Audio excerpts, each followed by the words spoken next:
Oh, oh, oh, oh.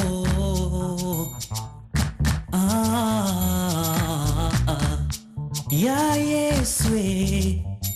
Yesu moninga nangai oyo ya nsango nyoso na bomoi nanga nazwa ninga ebele kasi moko te alinganga kino na nkufa nalukaka te yeye nasi nazwa ya motuya mpaoni nanga moninga ya ntango nyoso Yesu yo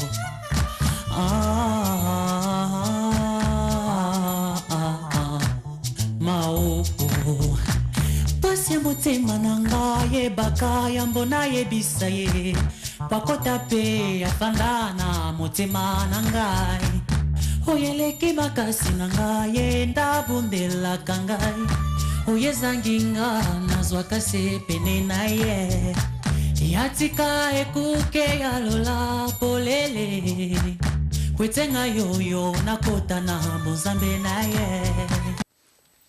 Oui, merci pour cet élément. Merci à notre réalisateur Patrick Kachalaki à la réalisation. Pour cet élément de notre frère Sabin Kazakou, nous continuons avec notre mission.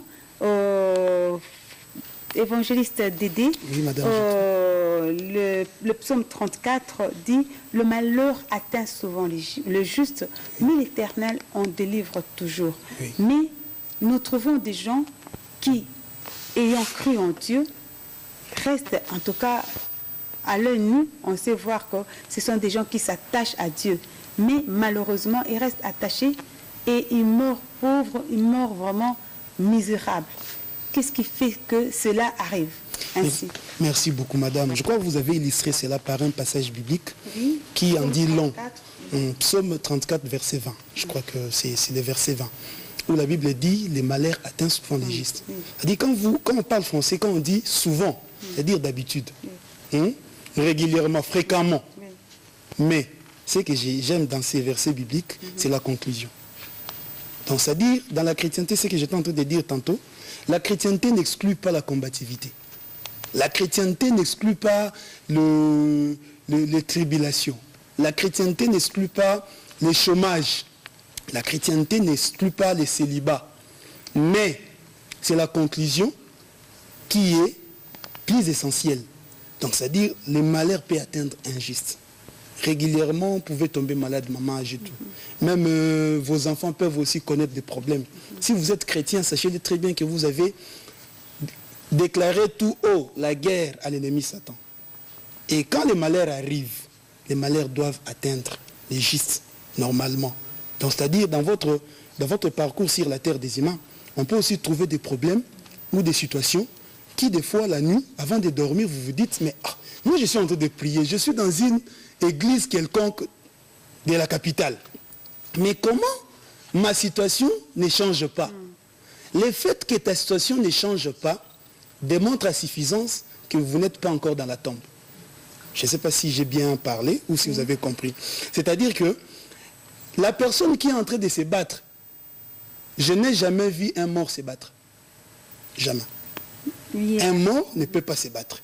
Alors quand une personne se bat, c'est-à-dire qu'il est encore en vie, quel que soit le degré de cette guerre ou de cette combativité, au moins la personne qui est en train de lutter est encore en vie. Voilà pourquoi la Bible vient au rescousse.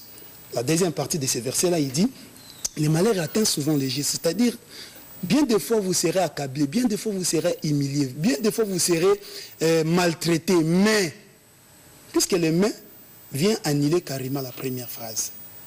L'Éternel, pas votre famille, pas vos connaissances, encore moins les gouvernements congolais, mais l'Éternel. C'est-à-dire il faut placer une confiance aveugle à l'Éternel. Et c'est Dieu-là dont Job a parlé, mon Rédempteur, s'élève toujours les derniers. Il ne s'élève pas les derniers puisqu'il n'a pas à dire. Non, il s'élève les derniers pour venir finir la situation qui est en train de chavirer. Voilà pourquoi la Bible dit que les malheurs atteignent souvent les justes, mais l'Éternel lui en délivre toujours. C'est-à-dire nous devons nous confier à ce Dieu-là pour que à chaque fois, quand on a des problèmes, quand on a des situations fâcheuses, mais que ces dieux-là nous viennent au rescousse. Car si lui, il vient au rescousse, la mort se transforme à la vie. Là où il y avait de l'eau où personne ne pouvait marcher, avec la force divine, quelqu'un peut marcher, quand bien même cette personne-là, d'elle-même comme ça, elle ne pouvait même pas marcher sur les eaux, mais sur la parole de la personne de Jésus, il peut marcher sur les eaux. Donc voilà pourquoi, quand le malheur atteint un juste, c'est aussi un sujet de chercher encore à entrer en profondeur. Ce n'est ni les moments d'aller commencer à pleurnicher ou commencer à renoncer à la foi. Non, au contraire. C'est un bon moyen pour que la personne entre encore en profondeur. Quand on reste attaché à Dieu, quand on a des problèmes, on s'attache à Dieu et on reste dans la profondeur. Comment est-ce qu'on peut faire pour qu'on puisse faire grandir sa foi jusqu'à arriver à comprendre qu'il faut s'attacher à Dieu et rester dans la profondeur? Merci, parce que ce n'est pas donné à tout le monde. Merci Madame Gétou. Mon père spirituel, le pasteur Jacques Didic, qui est actuellement l'ancien Akiria, m'a toujours dit une chose. Il me dit, notre force, c'est nos promesses. Un enfant de Dieu, même si aujourd'hui tu es chômeur, peut-être vous êtes en train de me suivre là à la télé, vous regardez votre situation professionnelle avec un diplôme de taille, mais vous regardez la profession que vous êtes en train de faire, d'exercer, il y a une incompatibilité. Retenez une chose, vous pouvez tout perdre, mais ne perdez jamais la promesse divine. Luttez même pour ne pas perdre cette promesse-là. Car cette promesse-là, étant donné que ça a été fait pas par un être humain, c'est-à-dire cette promesse-là traverse les temps pour s'accomplir au moment où l'Éternel l'a dite. Sûrement que vous allez peut-être vouloir savoir, mais le temps, ça va prendre combien de temps pour que cette promesse-là puisse se concrétiser? Moi, j'ai toujours dit, l'Éternel connaît chacun de nous. Il ne peut pas faire quelque chose au-delà de vos forces, comme Jacques nous l'a dit. Si votre tribulation prend 10 ans, c'est-à-dire l'Éternel sait très bien, après ces 10 ans-là, il pourra vous donner 30 ans d'une vie heureuse. Si votre souffrance perdure jusqu'à présent, sachez-le très bien, il y a un moment que l'Éternel a fixé, où la situation actuelle ne restera plus qu'un témoignage pour édifier d'autres personnes qui vont se retrouver dans votre situation jadis. Oui, on va encore respirer un peu avec l'élément que la réalisation va nous proposer.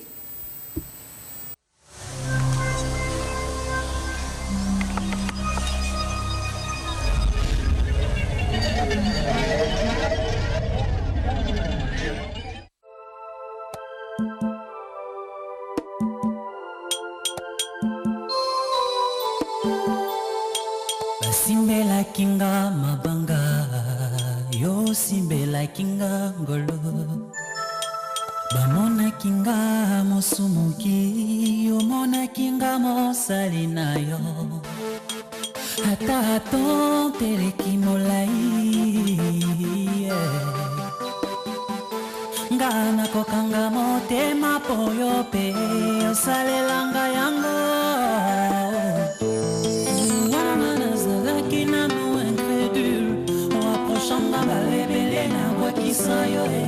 Yo tindelanga bate na boya kondima bate yanga liloba na yo na boya koyoka ozalaki si patient pour nanga j'attendrai le temps qu'il faudra pour nanga salelaki patience ebele tango moki elembaki ngayo opesaki encore une dernière chance rapide compressé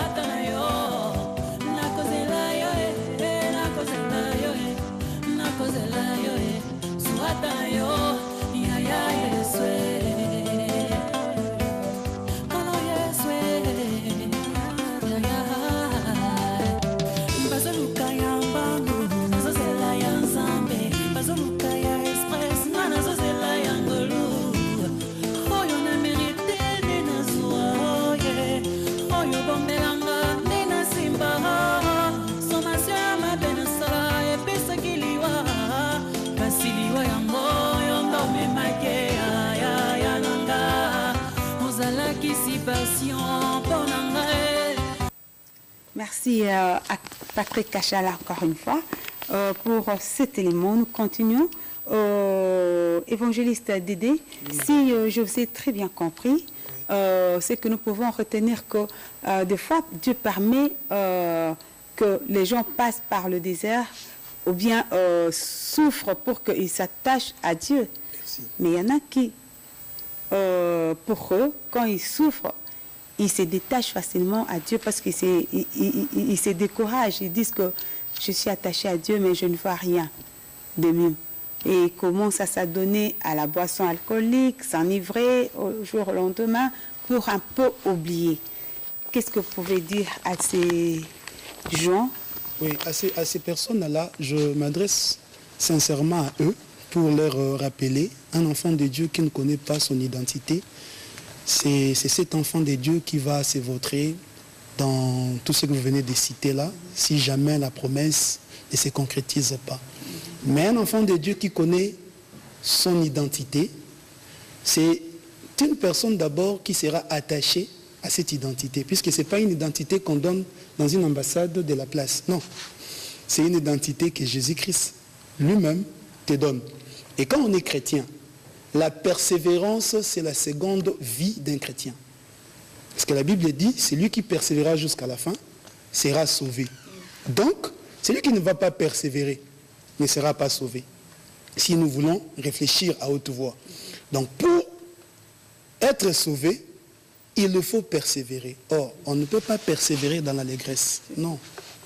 On ne persévère que dans la souffrance. C'est-à-dire, quand il y a la souffrance, on se met debout et on va à la contre.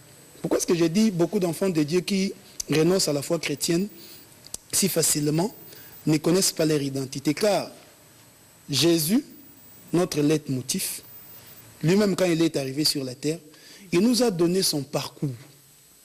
Tout enfant de Dieu doit faire le même parcours que Jésus. C'est-à-dire, il était avec les siens lui ont abandonné. Il s'est retrouvé sur la croix, à côté des meurtriers, pendant que lui, il était innocent. Donc, si Jésus a accepté l'opprobre, si Jésus qui est Dieu a accepté de s'humilier jusqu'à mourir sur la croix, une mort honteuse, nous aussi, nous sommes appelés à passer par ces parcours-là. Mais pour qu'il devienne notre Seigneur, pour qu'il devienne le roi des rois aujourd'hui, il a fallu qu'il reste scotché à Dieu, quand bien même il y avait des persécutions, où il s'est retrouvé même sur une croix pour finir dans une tombe. Donc nous aussi, étant qu'enfants de Dieu, nous devons avoir la force de persévérer. Quand bien même la situation est quasi difficile, même si les gens commencent à vous dire, mais en fait, vous priez ou vous ne priez pas. Vous allez dans cette église-là, dans cette même église-là, le pasteur lui-même, c'est un chômeur. Les diacres, c'est un chômeur. Toi, si tu pars t'ajouter là-bas, vous faites une équipe de chômeurs. Paul a dit une chose. Nous sommes pauvres, mais nous enrichissons. Ça, c'est ce que Paul a dit. Pourquoi? Puisqu'il avait compris que si nous avons les acquis spirituels, nous pouvons même en redonner physiquement à d'autres personnes. Un enfant de Dieu qui connaît son identité, il a des acquis spirituels. Et un acquis spirituel peut se transformer à tout moment à une richesse physique, à un matériel qu'on peut palper. Donc quand quelqu'un renonce à la foi chrétienne à cause du timing qui est tellement long pour qu'il puisse entrer dans sa bénédiction, c'est quelqu'un qui n'a pas bien compris les biens fondés de la chrétienté. Or, la chrétienté, c'est accepter Jésus point barre. C'est-à-dire, il ne faut pas accepter Jésus avec un motif quelconque. Moi, je viens à l'église où je commence à prier, je dis à Dieu, donne-moi du travail, je laisse à Dieu 2 ans. Si dans 2 ans, il ne me donne pas du travail, je laisse. Mais je vous poserai une question. Pas à vous, à toutes les personnes qui sont en train de me suivre. Si vous laissez Dieu et que Dieu vous abandonne, quel en sera les résultats? Parce que vous avez fait allusion au travail, et je m'en vais directement passer à la question ayant trait au travail. Nous voyons beaucoup d'antivaleurs aujourd'hui, et beaucoup d'enfants de Dieu beaucoup des enfants qui partent à l'église appartiennent à une ou telle autre famille. Ayant aussi leurs parents, ils n'écoutent même plus leurs parents. Or, la parole de Dieu nous dit, honore ton père et ta mère avec promesse pour que tu vives longtemps et heureux. Est-ce que ce n'est pas aussi l'une des causes aujourd'hui de peines que connaissent beaucoup de personnes aujourd'hui, peut-être qu'elles n'ont pas pu respecter ou bien honorer leurs parents dans le temps? Bon, à cette question, je pourrais dire que une famille chrétienne, c'est d'abord une famille fondée sur les bases et les vertus chrétiennes. Les bases chrétiennes et ainsi que les vertus chrétiennes. Alors, si la cohésion familiale arrivait à se détériorer suite à un motif ou à une situation quelconque, encore une fois de plus, c'est plus que la famille, cette famille dite chrétienne, ne l'est pas vraiment. Quand une famille est vraiment chrétienne, c'est-à-dire nous sommes régis par des lois, puisque je prends notre exemple à nous les Congolais, nous sommes régis par la constitution de notre pays, et ensuite nous sommes régis par la constitution céleste. C'est ça. Vous savez, là où notre constitution n'a pas pu parler, la constitution céleste parle toujours. C'est ça. S'il n'y a pas la cohésion familiale et qu'on ne trouve pas ça dans la constitution, sûrement avant d'aller outre, il faut chercher d'abord dans la constitution céleste. C'est ça. La constitution céleste nous dit quoi très exactement suite à cette situation ou à une autre situation entre époux ou entre parents et enfants. C'est ça. Et la constitution céleste n'a jamais été muette. Cette constitution n'a jamais été muette.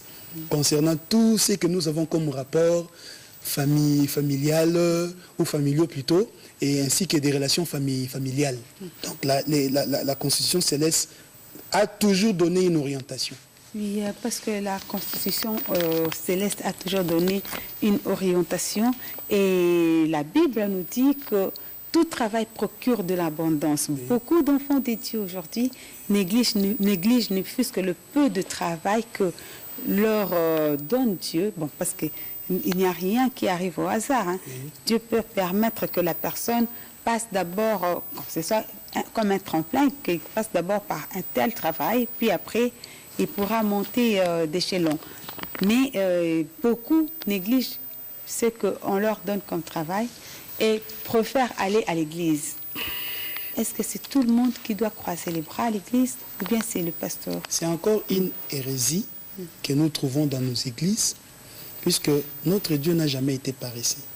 Si vous regardez la création, il ne s'est pas plaint de travailler le premier jour et de se reposer le deuxième jour. Regardez très bien, s'il faut prendre la proportion du temps que l'Éternel a pris pour le travail et du temps qu'il a pris pour se reposer, il n'y a pas photo. C'est-à-dire, il a trop travaillé pour se reposer qu'un seul jour. C'est aussi un enseignement. Jésus qui est venu sur la terre, il était charpentier de profession. Pour votre information. Il marchait sur les eaux, il nourrissait 5000 personnes, il allait dans les temples pour prêcher. Mais ce même Jésus était de profession charpentier. Comme son père. Comme son père. Voilà un peu pour donner une leçon à nous autres qui suivons Jésus aujourd'hui. Le travail procure de l'abondance. Là, j'aimerais dire à toute personne, si Dieu vous a appelé à temps plein, car si Dieu donne la vision, il donne aussi la provision. Restez à temps plein. Mais si Dieu ne vous a pas appelé à temps plein, frère, ma soeur, papa, maman, faites quelque chose. Une activité quelconque. Une activité quelconque. Et à partir de cette activité, l'Éternel pourra vous bénir.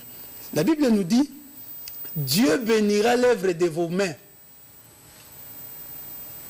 Dieu ne bénira pas l'œuvre qui vient. Non, non, de vos mains. C'est-à-dire vos mains doivent travailler pour que l'association avec la bénédiction de Dieu soit concrète. Mais il y a beaucoup de gens qui disent que tout ce que je fais avec mes mains ici, ça ne marche jamais. Voilà. C'est quoi? C'est un foutement ou bien c'est quoi? Là, nous revenons à notre thème. C'est-à-dire, avec Dieu, nous ferons des exploits. C'est-à-dire, quand vous commencez à constater que ce que vous vivez, vous êtes en train de faire un travail quelconque, mais le résultat n'est pas un résultat conséquent, c'est à ce moment-là que les surnaturels entrent en compte. Les surnaturels entrent en compte puisque vous avez d'abord obéi à la première loi. C'est-à-dire, vos mains travaillent. Et maintenant, vous attendez à ce que ces mains-là puissent produire quelque chose, mais ça ne produit pas. Je donne un exemple simple. Vous avez l'habitude de faire un commerce et vous vous rendez compte que vous avez commencé avec un fonds de $1000.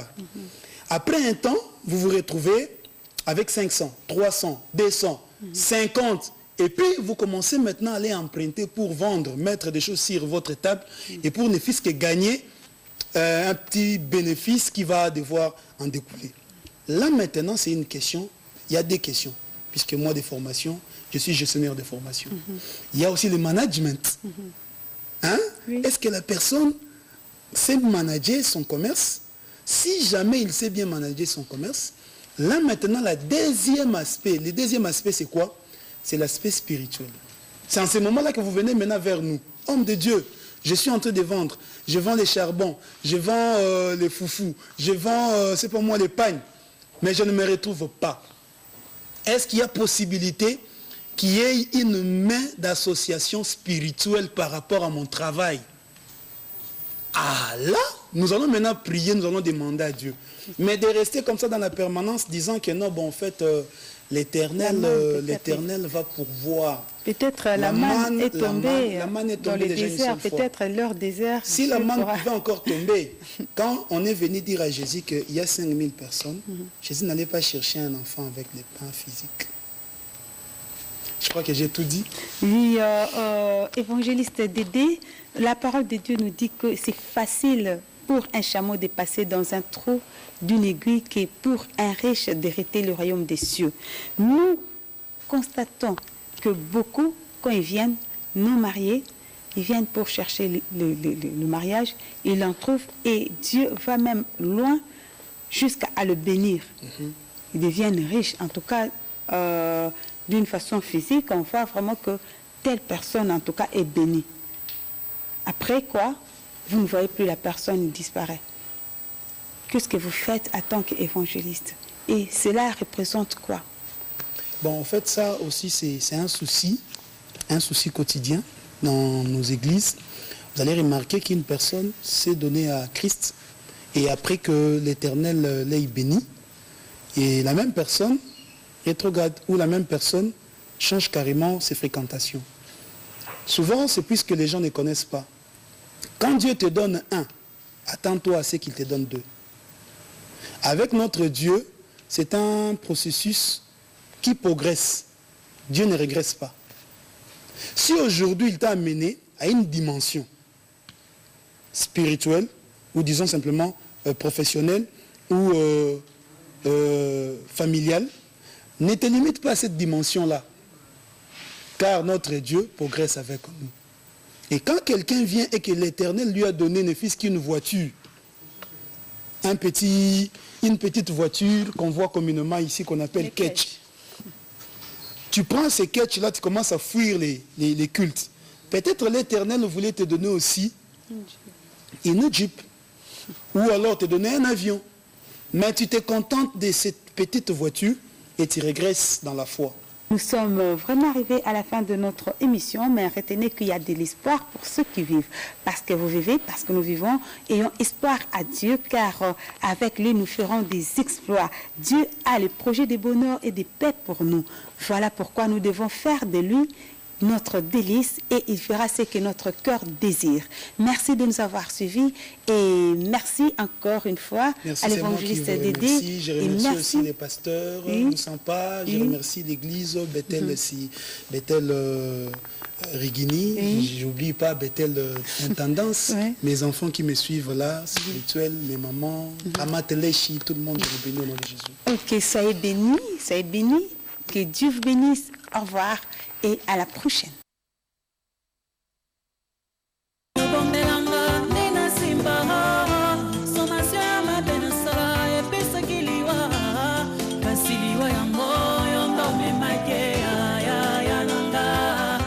ozalaki si patient pour ngai.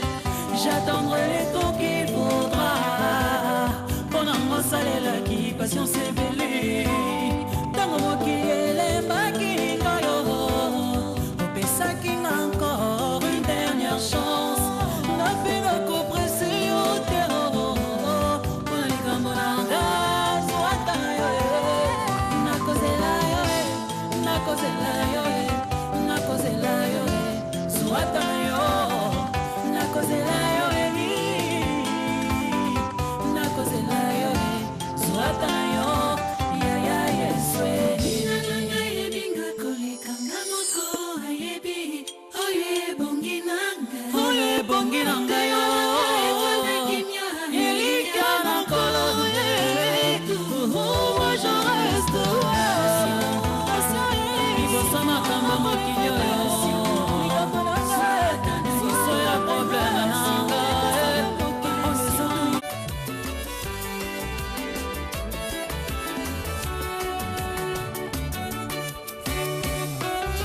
kolekisa ntango te moninga tokomi na ntango ya suka masiya